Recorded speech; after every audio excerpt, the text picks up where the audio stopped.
Hello everyone, मैं हूँ हीना और आप देख रहे हैं लीगल परसेप्शन। आज की वीडियो में हम क्रिमिनोलॉजी और पेनोलॉजी से रिलेटेड एक और कॉन्सेप्ट को डिस्कस करेंगे, जो है हमारा सोशो इकोनॉमिक क्राइम यानी सामाजिक और आर्थिक अपराध।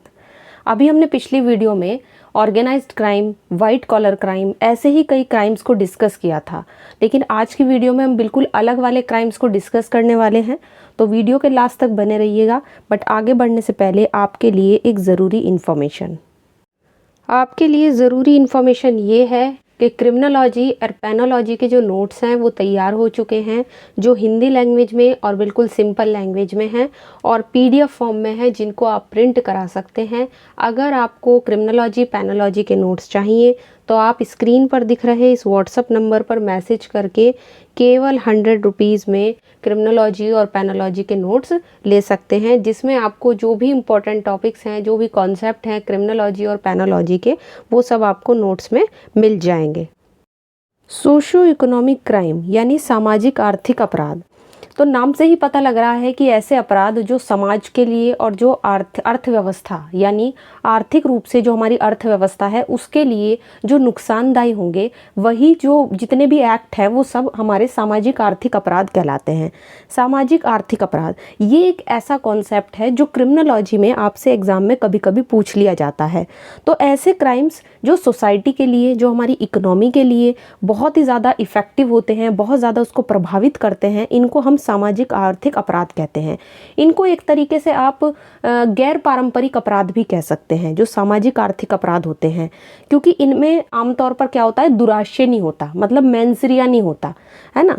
तो ये जो अपराध होते हैं ये बड़े अपराध पर समाज को मतलब बड़े पैमाने पे प्रभावित करते हैं। अब जैसे नाम से ही आपको पता लग रहा है कि सामाजिक आर्थिक अपराध यानी कि सोसाइटी की बात हो रही है और इकोनॉमी की बात हो रही है ना। तो ऐसे ही क्राइम जो हमारी सोसाइटी और इकोनॉमी के लिए हानिकारक होते हैं, ये किसी एक व्यक्ति को प्रभावित नहीं करते बल्कि कई सारे लोगों को अपना निशाना बनाते हैं। फॉर एग्जाम्पल, इनके कुछ एग्जाम्पल्स हो सकते हैं, जैसे कि आपका करप्शन है, अब भ्रष्टाचार है। भ्रष्टाचार से किसी एक व्यक्ति को तो नुकसान हो नहीं रहा है ना, सोसाइटी के बहुत सारे लोग हैं या समाज में रहने वाले बहुत सारे ऐसे लोग हैं जिन्हें भ्रष्टाचार से नुकसान हो रहा है। या कोई व्यक्ति अगर टैक्स की चोरी करता है ना, तो वो भी एक ऐसा अपराध है जो हमारी पूरी सोसाइटी को इफेक्ट कर रहा है। या खाने पीने की चीज़ों में कोई व्यक्ति अगर मिलावट कर रहा है तो उससे भी मैक्सिमम लोगों को नुकसान हो रहा है। या काला बाजारी है। तो ये होते हैं आपके सोशो इकोनॉमिक क्राइम। अब जैसे कि मैंने आपको सिंपली वर्ड्स में समझाया कि सोशो इकोनॉमिक क्राइम वो अपराध होते हैं जो आपके समाज को और जो अर्थव्यवस्था को नुकसान पहुंचाते हैं। तो यहाँ पे भी सिंपली आप इसका मीनिंग समझ सकते हो कि हमारे सामाजिक और आर्थिक स्वास्थ्य को प्रभावित करने वाले जो अपराध होते हैं उन्हें ही हम सामाजिक आर्थिक अपराध कहते हैं। एग्जाम्पल्स हम पढ़ चुके हैं, भ्रष्टाचार है, टैक्स की चोरी है, खाने पीने की चीज़ों वगैरह में मिलावट है। तो यहाँ पर आप देख सकते हो कि जो इसके एग्जाम्पल्स हैं, इससे ही आप ये चीज़ का अंदाज़ा लगा सकते हो कि ये जितने भी अपराध हैं, जितने भी हमने इसके एग्जाम्पल्स पढ़े हैं, इससे मैक्सिमम लोगों को नुकसान हो रहा है। किसी एक व्यक्ति को या किसी एक पर्टिकुलर व्यक्ति को इससे नुकसान नहीं हो रहा है। ज़्यादातर लोग जो हैं वो इससे इफेक्ट होते हैं, मैक्सिमम लोग जो हैं वो इससे प्रभावित होते हैं। अब इसकी डेफिनेशन की अगर हम बात करें कि सोशो इकोनॉमिक क्राइम की आप डेफिनेशन किस तरीके से ले सकते हो, तो कैसे हम इसकी डेफिनेशन लिखेंगे, तो सामाजिक आर्थिक अपराध उन नियमों और कानूनों का उल्लंघन है जो आर्थिक और सामाजिक गतिविधियों को नियंत्रित करते हैं। तो सिंपली अगर डेफिनेशन की बात करें तो वे नियम और वो कानून जो हमारे स्टेट ने बनाया है। अब कोई लॉ बना दिया, मान लो कोई ऐसा लॉ बना दिया कि खाने पीने की चीज़ों में कोई मिलावट नहीं होता, जैसे खाद्य अपमिश्रण अधिनियम बनाया हुआ है ना, इस नाम का एक एक्ट है, खाद्य अपमिश्रण निवारण अधिनियम। मतलब कि खाने पीने की चीज़ों में अगर कोई मिलावट करेगा तो इसके लिए क्या होगा, उसको सज़ा मिलेगी उस व्यक्ति को। अब मान लो कोई व्यक्ति खाने पीने की ही चीज़ों में मिला रहा है, तो यानी कि उसने इस लॉ का उल्लंघन किया है। ये जो खाद्य अपमिश्रण निवारण अधिनियम बनाया गया है, इस लॉ का उस व्यक्ति ने उल्लंघन किया। अब ये जो लॉ है ये हमारी लेजिस्लेचर बनाती है, हमारी पार्लियामेंट बनाती है। तो जब इस लॉ का उल्लंघन हुआ है और ये जो उल्लंघन उस व्यक्ति ने किया है, तो ये आर्थिक और सामाजिक गतिविधियों को जो लॉ नियंत्रित कर रहा था, मतलब जो भी सोसाइटी में जो भी गतिविधियां हो रही हैं ताकि कोई गलत कार्य ना हो सके सोसाइटी में, इसके लिए ही लॉ बनाए जाते हैं।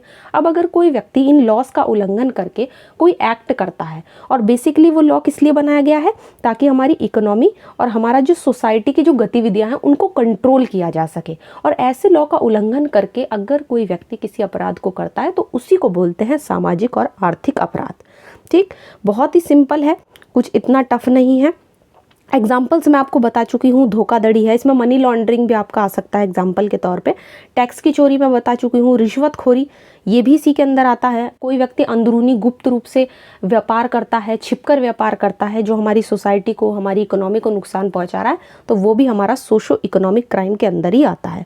तो बहुत ही सिंपल कॉन्सेप्ट है, इतना ज़्यादा मतलब डिफ़िकल्ट नहीं है। अब देखो कितने टाइप्स के हो सकते हैं। अब कुछ चीज़ें तो वही हैं जो हमने एग्जाम्पल्स में पढ़ी हैं कि कितने टाइप्स के हो सकते हैं।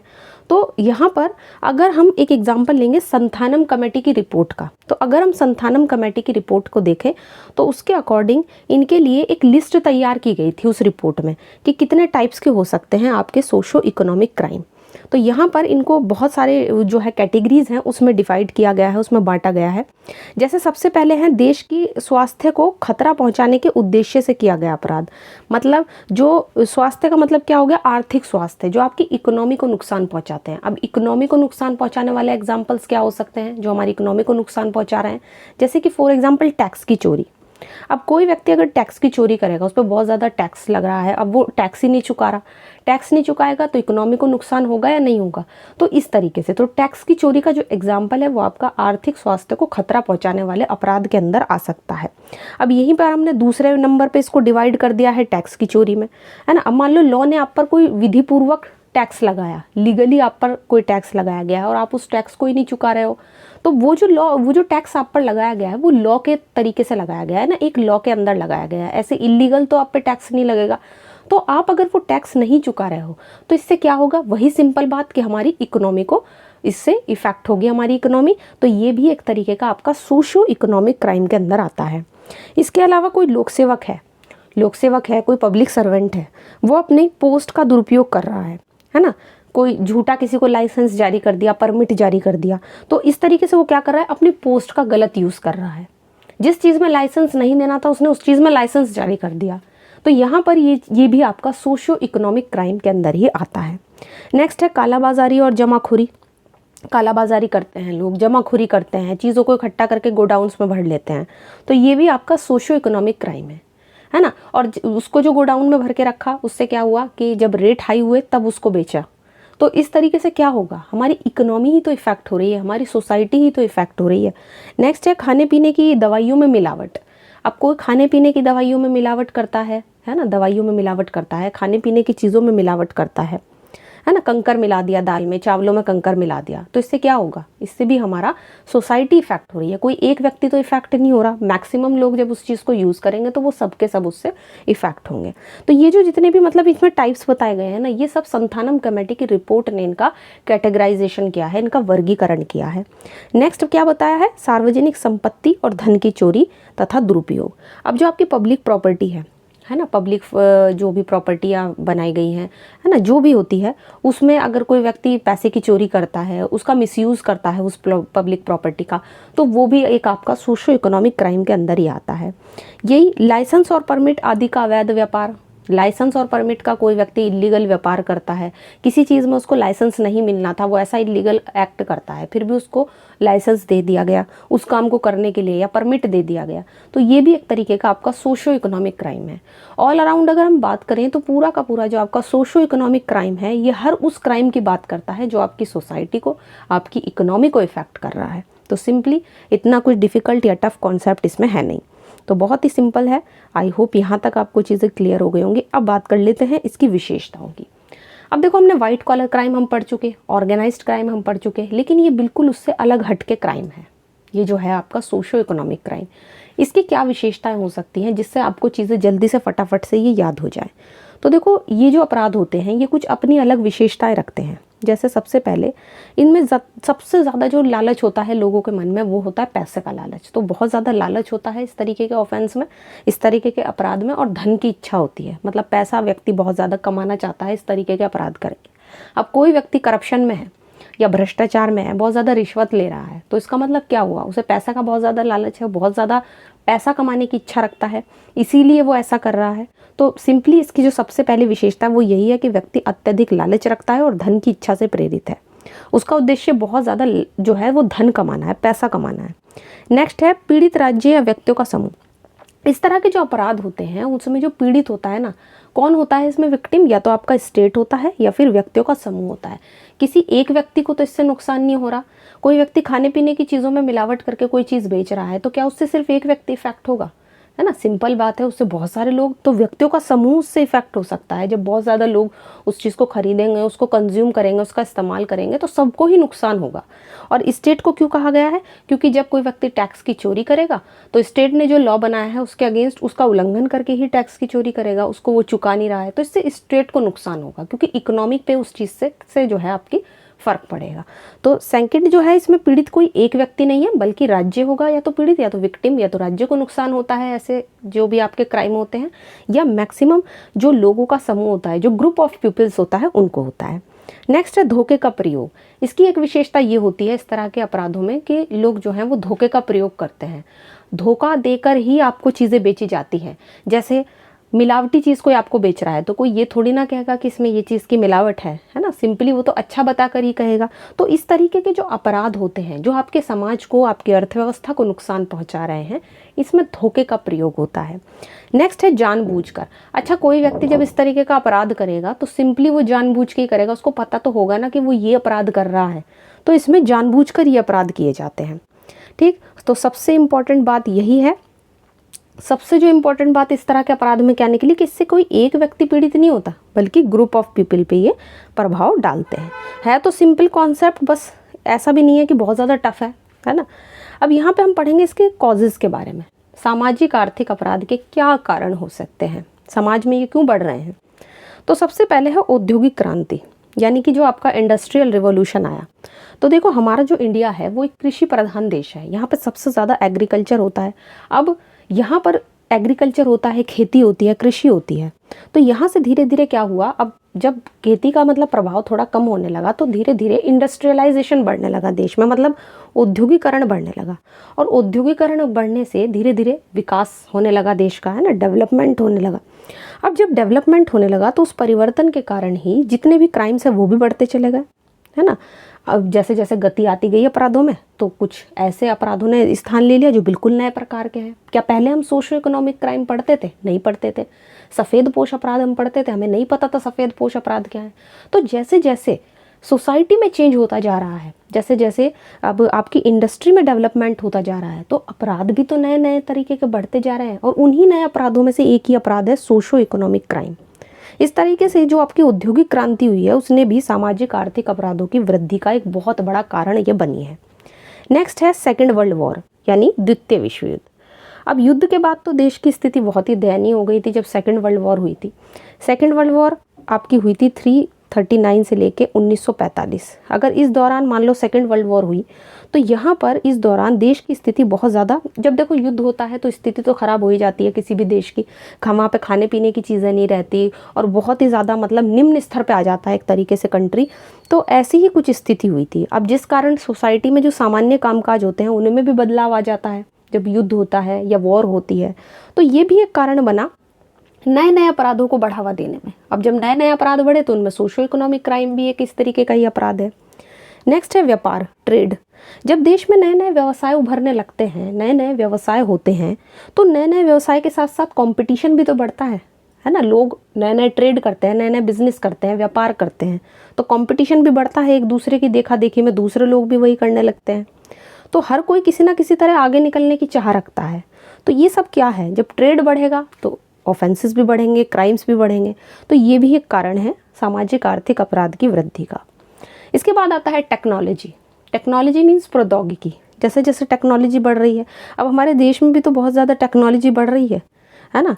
और ये जो टेक्नोलॉजी है ये अपराध के लिए जिम्मेदार है। जैसे जैसे वैज्ञानिक विकास हो रहा है, साइंटिफिक डेवलपमेंट हो रहा है, तो इससे क्या होगा कि देश में सामाजिक आर्थिक अपराधों की में भी वृद्धि होगी।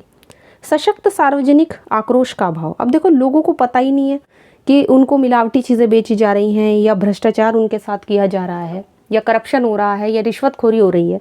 तो इस तरीके से जब लोगों में आक्रोश का भाव होगा, उनको पता ही नहीं होगा, तो अपराध तो अपने आप बढ़ेंगे।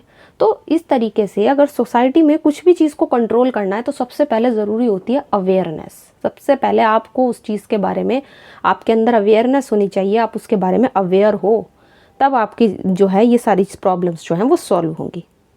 अब हम डिस्कस करेंगे सोशो इकोनॉमिक क्राइम से संबंधित कौन कौन से लॉज हैं जो इंडिया में आपको मिलेंगे। तो सबसे पहले उन जो भी लॉज हैं, जो भी एक्ट हैं, उनको डिस्कस करने से पहले ये समझिए कि हुआ क्या था कि 1962 में संथानम कमेटी की नियुक्ति की गई, मतलब एक कमेटी बनाई गई। अब इस कमेटी के बनाने के बाद भारत सरकार ने उस साल 1970 में एक वांचू समिति जो है वो नियुक्त की, मतलब वांचू समिति को नियुक्त किया। इस समिति का काम क्या था? ये जो कमेटी बनाई गई थी, इसका काम था काले धन की समस्या पर ध्यान केंद्रित करना। अब वो जो काले धन की समस्या थी उस टाइम पे, उस पर अपना फोकस करना था इस कमेटी का। इस कमेटी ने क्या किया कि जो भी आपके सोशो इकोनॉमिक क्राइम्स थे, उससे निपटने वाले उस टाइम पे जो भी लॉज थे, जो भी कानून थे, उनमें कुछ संशोधन के लिए सुझाव दिए कि कैसे कैसे उनमें मतलब थोड़ा बहुत चेंज करना है, जिससे कि हम सामाजिक आर्थिक अपराधों से निपट सकें। अब इन समितियों के सुझाव के कारण ही, चाहे वो आपकी संथानम कमेटी हो, चाहे वांचू कमेटी हो, तो इनके सुझाव के कारण ही जो हमारा विधानमंडल था उसने और भी ज़्यादा लॉज बनाए कि किस तरीके से हम सामाजिक आर्थिक अपराधों से निपट सकते हैं। इसी तरीके से जो हमारा इंडियन लॉ कमीशन था, जो हमारा भारतीय विधि आयोग था, उसने भी सामाजिक आर्थिक अपराधों से निपटने के लिए कानूनों में कुछ बदलाव करने का सुझाव दिया था, ताकि हम सोशो इकोनॉमिक जो भी अगर कोई व्यक्ति अपराध को करता है तो उसको दंड दिया जाए और उसको कठोर दंड दिया जाए। अब इतना कुछ सुझाव देने के बाद बहुत सारे लॉज जो हैं वो धीरे धीरे बनते चले गए।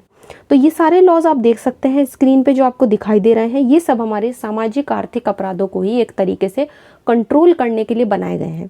जैसे भ्रष्टाचार निवारण अधिनियम भ्रष्टाचार को कंट्रोल करता है ताकि करप्शन को रोका जा सके। खाद्य अपमिश्रण निवारण अधिनियम, ये खाने पीने की चीज़ों में मिलावट को रोकता है। औषधि प्रसाधन सामग्री अधिनियम, ये दवाइयों से रिलेटेड है।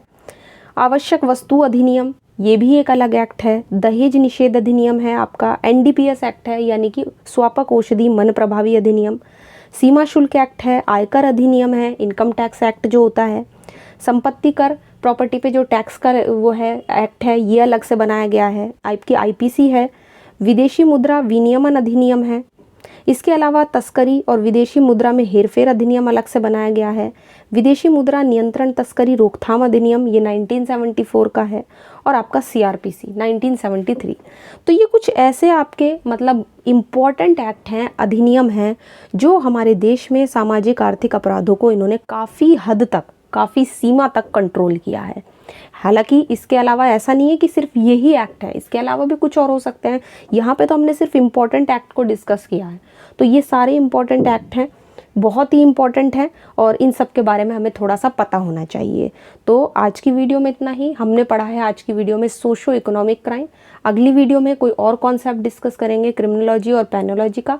आज की वीडियो अगर पसंद आई है तो इसको लाइक कर दीजिए, ज़्यादा से ज़्यादा शेयर कीजिए, और अगर चैनल पर नए हैं तो इसको सब्सक्राइब कर लीजिए।